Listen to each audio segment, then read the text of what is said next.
Commémoration du 79e anniversaire de la victoire du 8 mai 1945. Garde à vous!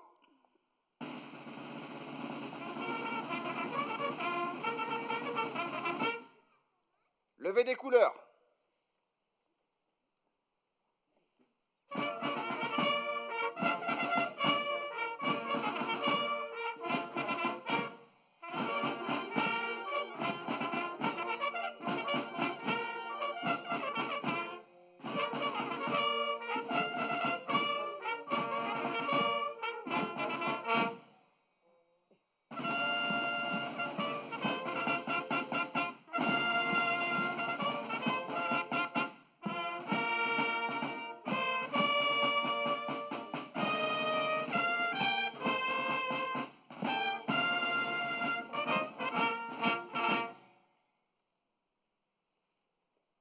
Repos.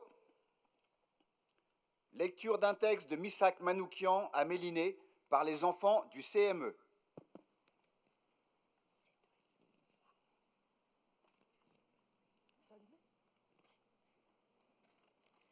Ma chère Mélinée, ma petite orpheline bien-aimée. Dans quelques heures, je ne serai plus de ce monde. On va être fusillé cet après-midi à 15 heures. Cela m'arrive comme un accident dans ma vie. Je n'y crois pas, mais pourtant, je sais que je ne te verrai plus jamais. Que puis-je t'écrire? Tout est confus en moi et bien clair en même temps. Je m'étais engagée dans l'armée de la libération en tant que soldat volontaire et je meurs à 2 doigts de la victoire et du but. Bonheur à ceux qui vont nous survivre et goûter la douceur de la liberté et de la paix de demain. Je suis sûre que le peuple français et tous les combattants de la liberté sauront nous honorer dignement notre mémoire. Au moment de mourir, je proclame que je n'ai aucune haine contre le peuple allemand et contre qui que ce soit. Chacun aura ce qu'il mérite comme châtiment et comme récompense. Le peuple allemand et tous les autres peuples vivront en paix et en fraternité après la guerre qui ne durera plus longtemps. Bonheur à tous. J'ai un regret profond de ne pas t'avoir rendu heureux. J'aurais bien voulu avoir un enfant de toi, comme tu le voulais toujours. Je te prie donc de te marier après la guerre, sans faute, et d'avoir un enfant pour mon honneur et pour m'accomplir ma dernière volonté. Marie-toi avec quelqu'un qui puisse te rendre heureuse. Tous mes biens et toutes mes affaires, je les lègue à toi et ta sœur et pour mes neveux. Après la guerre, tu pourras faire valoir ton droit de pension de guerre en tant que ma femme, car je meurs en soldat régulier de l'armée française et de la libération. Avec l'aide de mes amis qui voudront bien m'honorer, tu feras éditer mes poèmes et mes écrits qui valent d'être lus. Tu apporteras mes souvenirs, si possible, à mes parents en Arménie. Je mourrai avec 23 camarades tout à l'heure avec le courage et la sérénité d'un homme qui a la conscience bien tranquille. Car personnellement, je n'ai fait de mal à personne. Et si je l'ai fait sans haine. Aujourd'hui, il y a du soleil. C'est en regardant au soleil et à la belle nature que j'ai tant aimé et que je dirai adieu à la vie et à vous tous, ma bien chère femme et mes bien chers amis.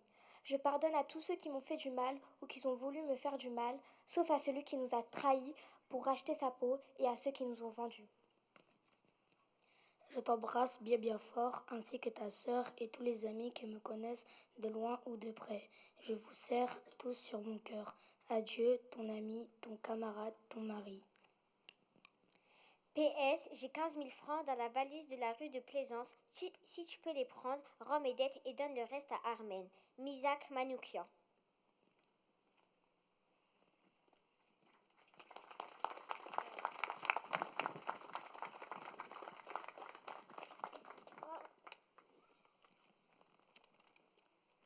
Lecture d'un texte par les enfants de l'association Les Ambassadeurs Juniors de la Paix.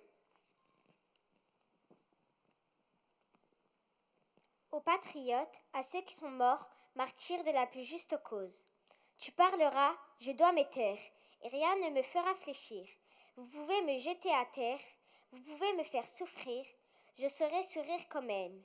Malgré vos menaces, vos coups, car je vois s'avancer vers vous la défaite effrayante et blême, il vient le jour de la vengeance. Fruit d'un noble et juste courroux, Je peux bien mourir, voyez-vous, puisqu'à jamais vivra la France. Le bourreau, serviteur infâme, a fait son ignoble métier, il a torturé sans pitié, mais il n'a pas vaincu leur âme. Ils sont morts en soldats, beaux, muets et farouches. Un terrible secret avait scellé leur bouche, et leur ombre à présent se dresse devant nous. Comme pour nous crier, toujours souvenez-vous. Oui, nous nous souviendrons, aux frères héroïques, de vos cœurs mutilés, de vos cœurs magnifiques, de votre jeune sang répandu sans compter, pour le droit, pour l'honneur et pour la liberté. Vous avez tout donné pour que vive la France, sa grandeur démérée, votre plus cher souci, vers vos tombeaux obscurs, un peuple entier s'avance pour prier et s'unir dans un vibrant merci. Août 1944, Madeleine Guérin.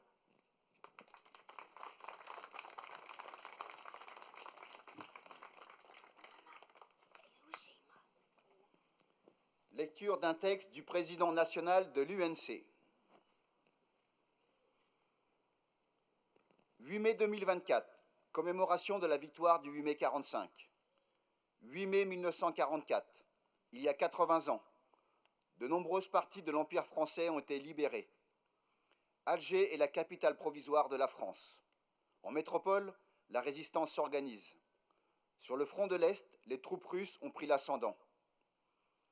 Nous sommes à 2 mois du débarquement de Normandie le 6 juin et à 4 mois du débarquement de Provence le 15 août. Dans les 2 cas, les troupes françaises sont engagées aux côtés des Alliés. Paris est libéré le 25 août et Strasbourg le 23 novembre.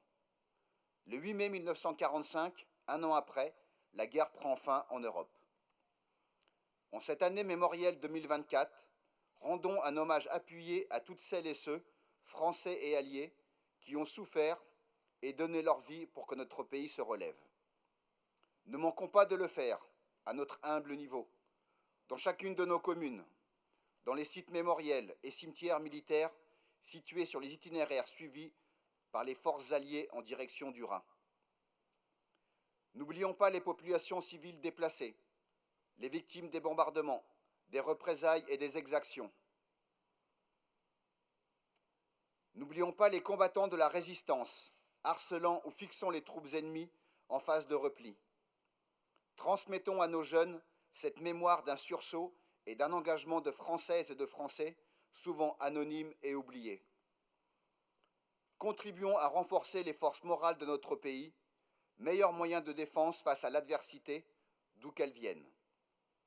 Cultivons d'ores et déjà la résilience, ce ressort qui permet de surmonter les épreuves en toutes circonstances. Honneur aux combattants de 1944. Comme eux, restons unis pour conserver les valeurs pour lesquelles ils ont souffert et ils se sont sacrifiés. Général de corps aérien Hervé Longuet, président national de l'UNC.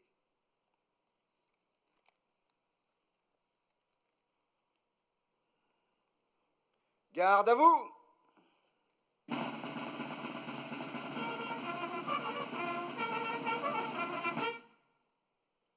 Lecture du message de M. Sébastien Lecornu, ministre des Armées, et de Mme Patricia Miralles, secrétaire d'État auprès du ministre des Armées, chargé des anciens combattants et de la mémoire, par M. Henri Catalifo, conseiller municipal délégué.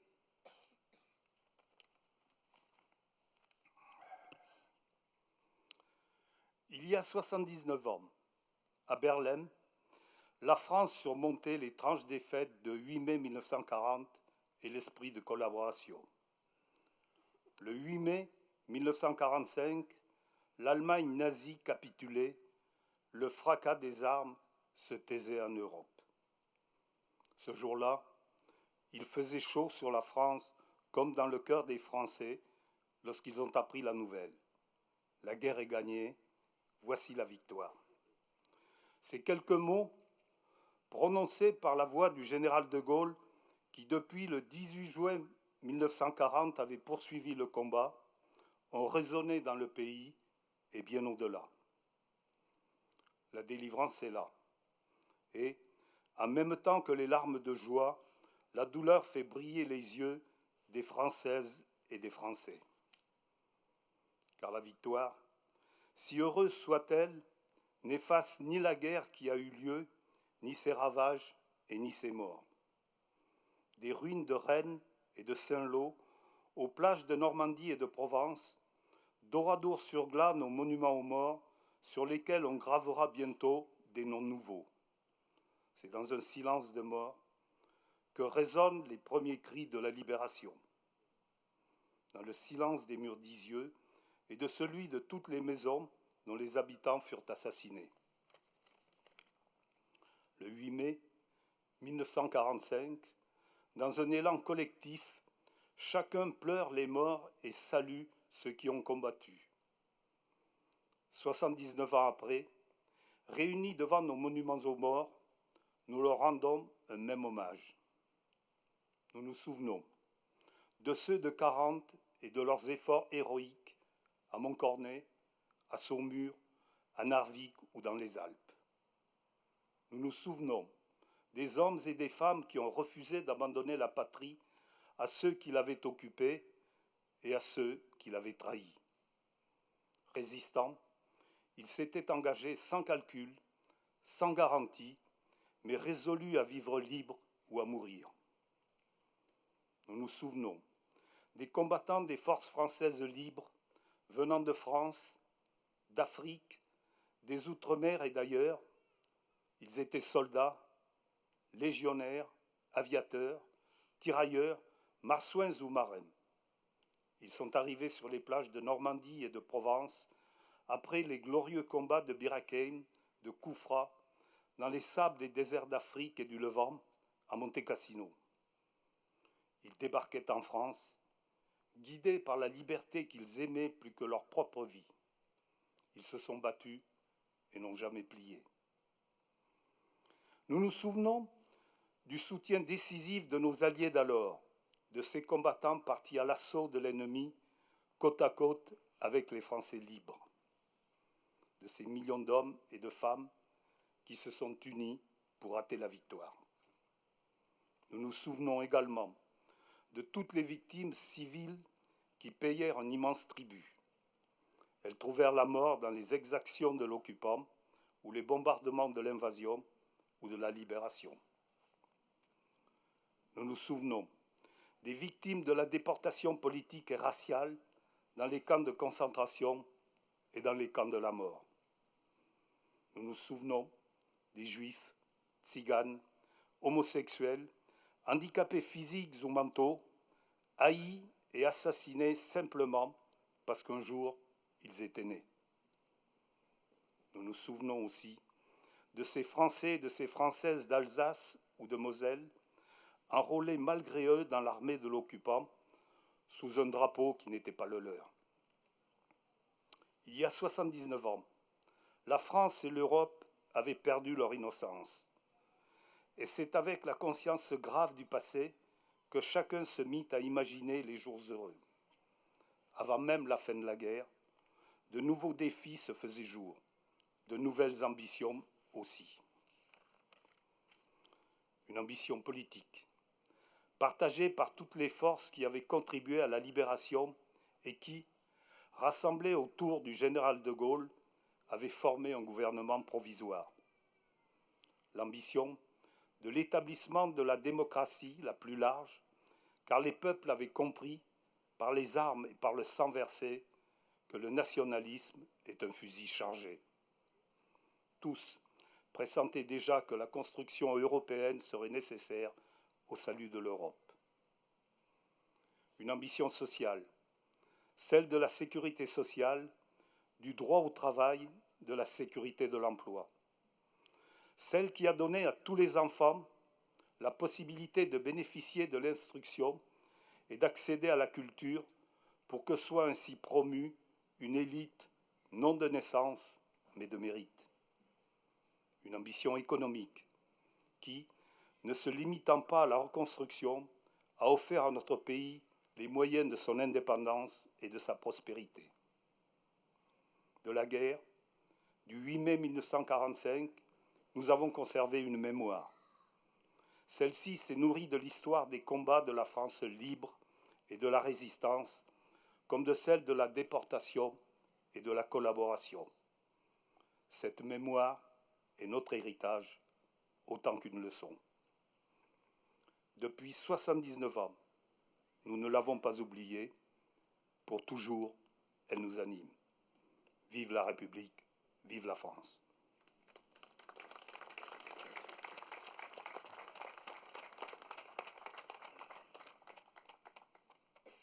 Repos. Intervention de M. Stéphane Baudet, maire d'Évry-Courcouronnes.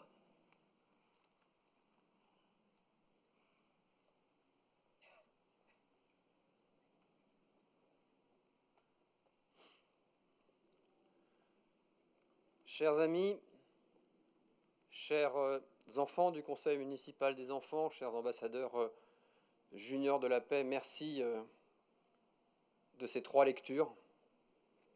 Ici même à l'instant, cette lettre connue notamment avec la cérémonie de panthéonisation de Missak et Méliné Manoukian il y a quelques semaines, ce texte lu de Madeleine Guérin, et puis il y a quelques minutes, à l'occasion de la première cérémonie à Courcouronnes Centre, ce superbe texte également de Pablo Neruda. J'aimerais qu'on applaudisse tous ces enfants fidèles à ce rendez-vous.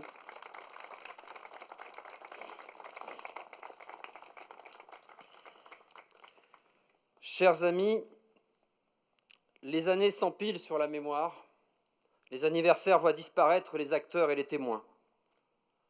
Ainsi se compose l'histoire dont la charge d'être les gardiens fidèles et impartiaux nous incombe, année après année. Ainsi en est-il pour la commémoration de cet armistice du 8 mai qui nous réunit ce jour, avec toujours la même ferveur, le même respect, la même communion avec l'esprit de celles et ceux qui prirent part à ces 6 années de défaite, de lutte, puis enfin de victoire, il y a désormais presque 80 ans. Ce n'est que l'an prochain que cette date fétiche de 80 sera atteinte pour le 8 mai. Mais déjà l'année 2024 s'annonce une année riche pour la mémoire de la France et de son peuple. Mémoire des maquis sacrifiés du Vercors et des Glières.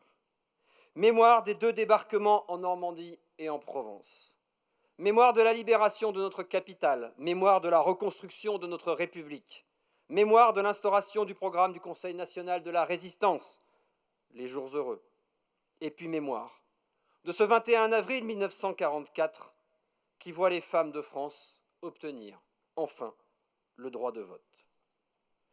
Mémoire aussi d'une répression implacable qui voit les patriotes succomber sous les coups d'un ennemi aux abois, qui, pour tenter de maintenir l'illusion d'un ordre nouveau, arrête, torture, déporte, exécute.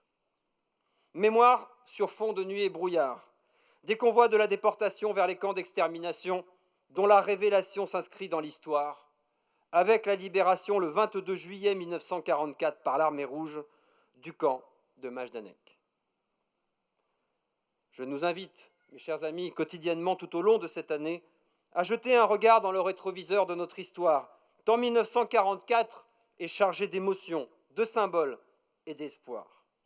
Que ce regard soit objectif, qu'il intègre l'intégralité des faits, ne négligeant ni ne taisant qu'il y eut au sein de la population et depuis le sommet de l'État autoproclamé d'alors une collaboration sans faille, une vassalisation au diktat de l'ennemi. Alors que femmes et hommes qui avaient librement choisi d'entrer en résistance tombaient en victimes de la répression, d'autres avaient choisi le camp du déshonneur et de la trahison. Quels sont les ressorts de la trahison? L'argent, l'idéologie, la compromission, la contrainte et même l'ego. Quels en sont les acteurs? Pour que ce lien de confiance soit brisé, il ne peut s'agir que de proches agissant au motif que je viens de développer. Nombre d'agents des réseaux de résistance, femmes et hommes, nombre d'agents du BCRA, femmes et hommes, nombre de patriotes, femmes et hommes, ont succombé à la délation, la trahison, synonyme pour eux de torture, de déportation et d'exécution. Ainsi en est-il pour l'un des principaux acteurs de l'unification de la résistance française. Il y a 80 ans, le 22 mars 1944, plutôt que de parler. Pierre Bourga, à moins que ce ne soit Philippe Bernier ou Paul Boutet, Paul Briand ou Philippe Baron, toujours des initiales P et B, se défenestrait et succombait à ses blessures à l'hôpital de la Salpêtrière. Comme Jean Moulin, comme Geoffroy Scamaroni, qu'il avait écrit avec son sang sur les murs de sa cellule, le commandant Pierre Brossolette n'a pas parlé. Et n'a donné qu'un seul nom, le sien, trahi, lui, par sa légendaire mèche blanche qui barrait son front. Comme nombre de clandestins, beaucoup trop, celui qui avait qualifié ses frères de combat de soutiers de la gloire ne verrait pas la libération, bien qu'ayant été l'un des acteurs importants. Retenons une dernière date. L'ordonnance promulguée le 9 août 1944 qui dispose en son article 1er « La forme du gouvernement de la France est et demeure la République. En droit, celle-ci n'a cessé d'exister. » Mes chers amis, il y a 79 ans, les flammes du feu guerrier qui avaient secoué le monde durant si longues années s'éteignaient donc. Force est de constater que ce que l'on appelait la paix avait un goût de désolation, de mort et de destruction. La fin des combats laissait des territoires en ruine, des populations désemparées, des économies exsangues. 6 années de combat sur l'étendue de la planète, 6 années de privations matérielles et morales, 6 années de mort, où pour la première fois, l'idéologie meurtrière d'un régime mit tous ses moyens et toutes ses forces à détruire ce qui est et fait l'essence de chacun d'entre nous, son humanité. Vous aviez le choix entre la guerre et le déshonneur. Vous avez choisi le déshonneur et vous aurez la guerre, avait prévenu dès 1938 Winston Churchill. Mais la planète courait à sa destruction, comme aveuglée par l'image d'une paix antérieure, faite de renoncements et de concessions de jour en jour, plus exorbitantes. Face au totalitarisme, qui de manière foudroyante déferlait sur l'Europe, les démocraties ne surent opposer qu'une résistance basée sur la gloire d'un premier conflit, sans perception réelle de l'ampleur du danger et de ses conséquences. À la défaite succédait la répression, souvent mise en œuvre par la collaboration, je le disais à l'instant. La riposte fut à la hauteur. Combattants, avec ou sans uniforme, se dressèrent derrière cette unité qu'étaient les Alliés, et qui chacun, sur des champs de bataille ouverts, portait le fer contre l'Axe. Après les victoires éclairs, les chevauchés vers l'Est, l'adversaire vit se détricoter les montages stratégiques, élaborés dans la tromperie et l'asservissement, les régimes complices s'effondrer, la défaite s'affirmer sous les coups de boutoir des Alliés. Chassés d'Afrique, puis d'Italie, pressés à l'Est par l'effort surhumain de l'armée rouge lancée dans la reconquête de son territoire, compressés par les débarquements de Normandie et de Provence, harcelés partout par ces armées des ombres, qui, malgré les coups reçus, avec détermination, mettaient en œuvre les plans de retardement et de désorganisation. L'ennemi, pourtant, ne cédait pas, s'accrochant à chaque carrefour, semant encore dans son repli bien trop transformé en déroute la mort et la désolation. Bientôt, comme juré à Koufra, les drapeaux français orneraient la cathédrale de Strasbourg. Bientôt, isolés dans Berlin, plutôt que rendre compte à l'humanité des horreurs programmées, les principaux responsables choisiraient le suicide plutôt que le regard des victimes. Le 7 mai 1945, la reddition de l'armée allemande est signée par le maréchal allemand Alfred Jod. Les combats en Europe de l'Ouest, entamés depuis le 2 août 1939, prennent ainsi fin. Les journalistes occidentaux répandirent prématurément la nouvelle de la capitulation, précipitant ainsi les célébrations. Mais les combats continuèrent, cependant, sur le front de l'Est, jusqu'à ce que les Allemands signent à nouveau un acte de capitulation spécifique avec les Soviétiques à Berlin.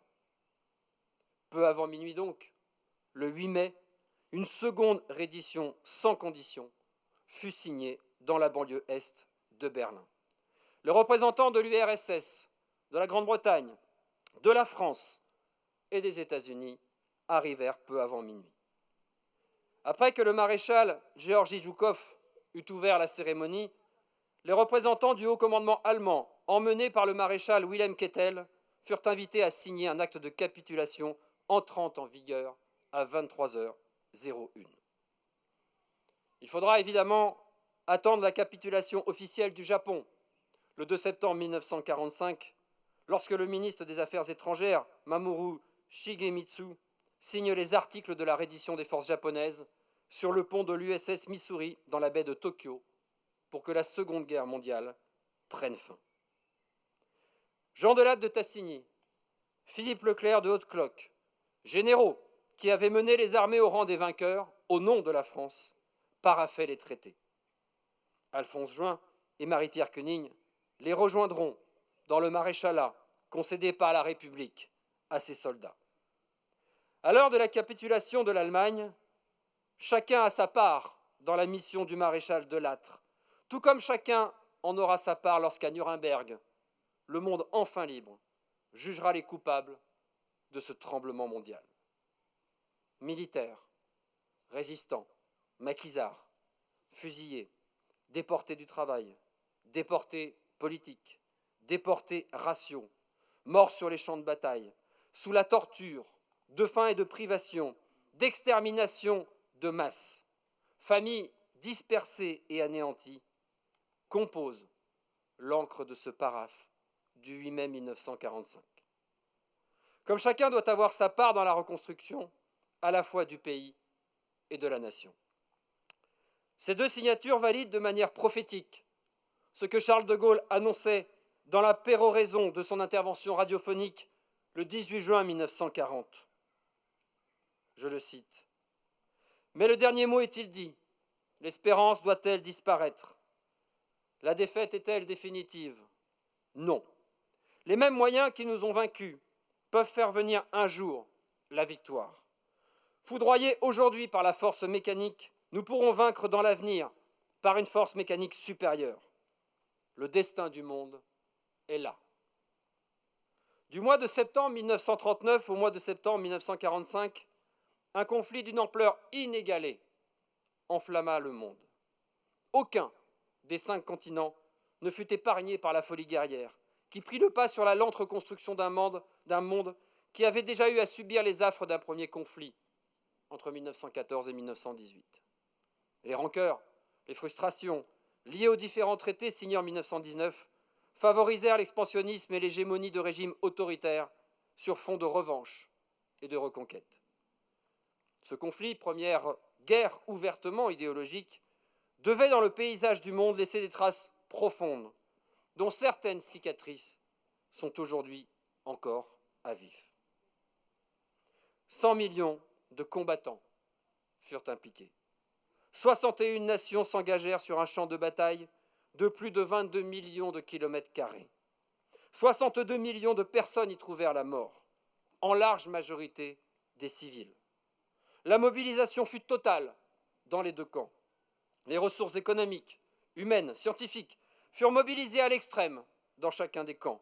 Les crimes contre les populations et les meurtres de masse firent leur entrée dans le martyrologue planétaire. Les conséquences, mes chers amis, nous les connaissons. Émergence de 2 superpuissances qui, au lendemain d'une victoire si chèrement acquise, vont tenter de se partager le monde.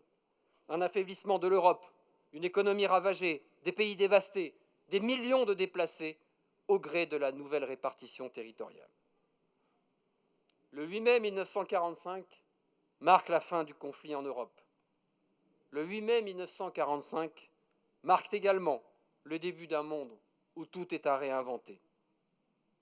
Dans l'histoire qui s'écrit du destin de chacun, il y a désormais un avant le cataclysme et un après.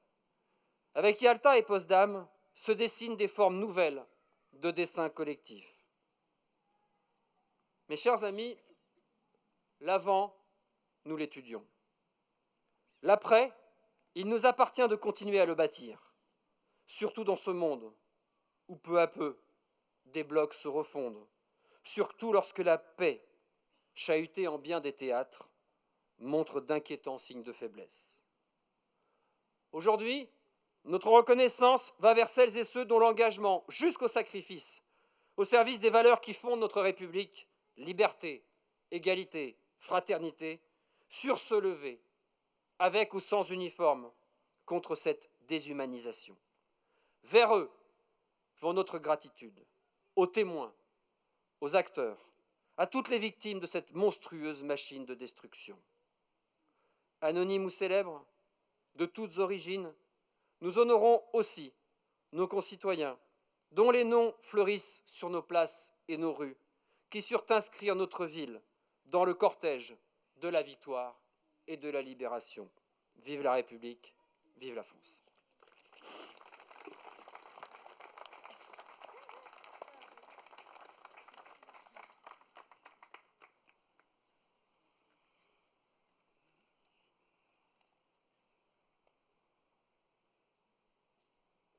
Garde à vous!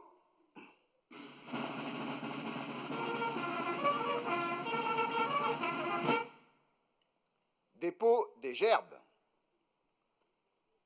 Gerbes des associations d'anciens combattants déposées par M. Bernard Baudet, président de l'UNC, et M. Claude Piat, représentant la FNACA.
Gerbe du conseil départemental, déposé par M. Alexandre Touzé, accompagné de Sandrine Chaumont et Pascal Chatagnon.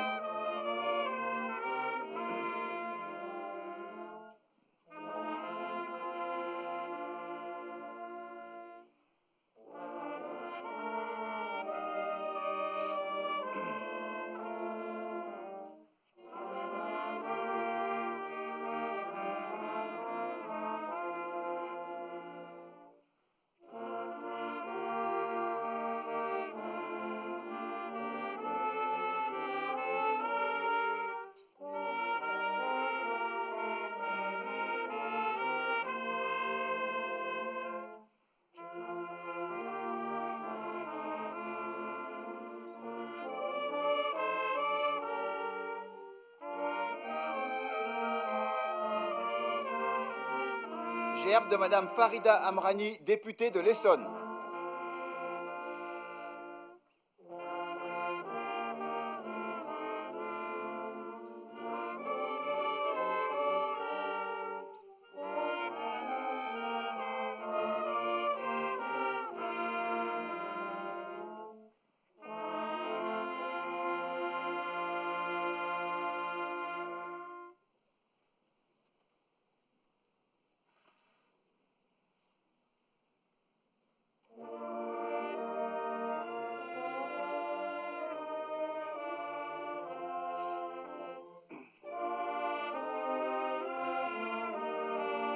Gerbe de M. Stéphane Baudet, maire d'Évry-Courcouronnes et son conseil municipal.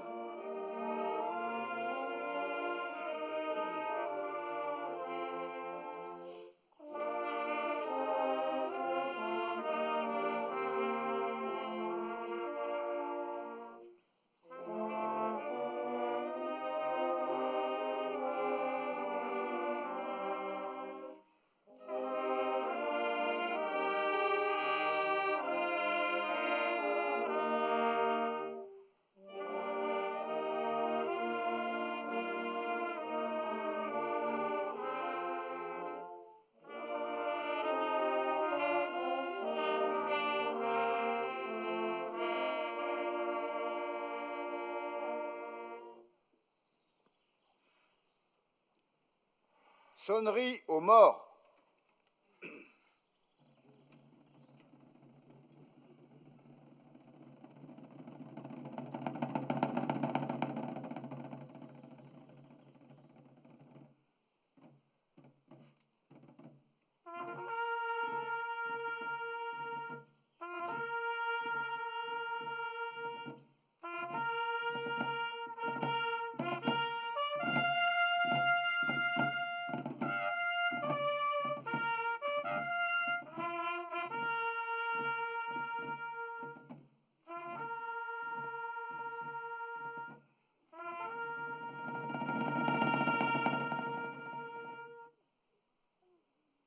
Minute de silence.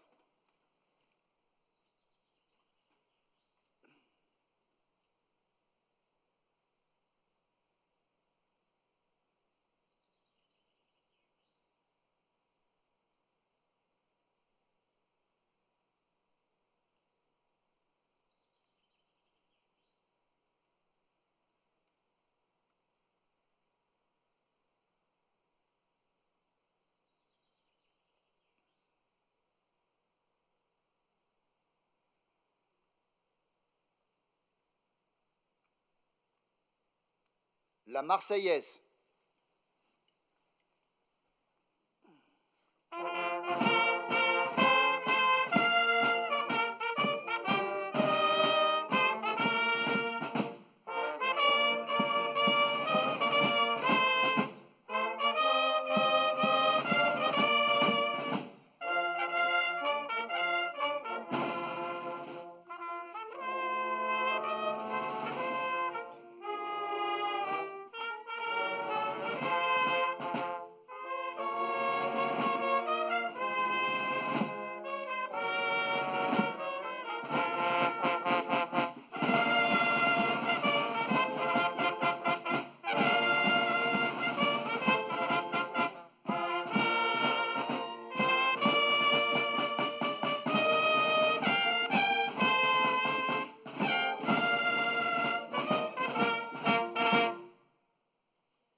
Repos.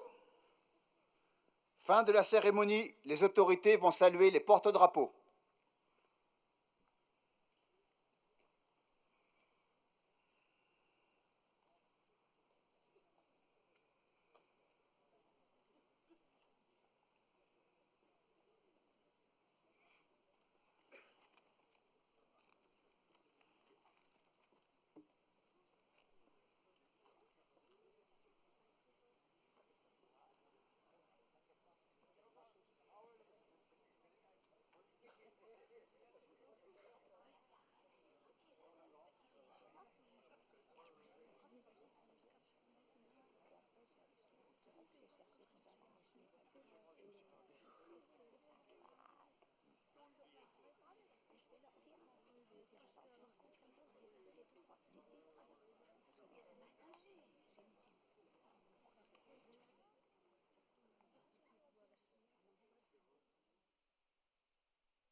À cette cérémonie sont invités à partir en cortège accompagnés par l'harmonie de Villabé afin de rejoindre le foyer club.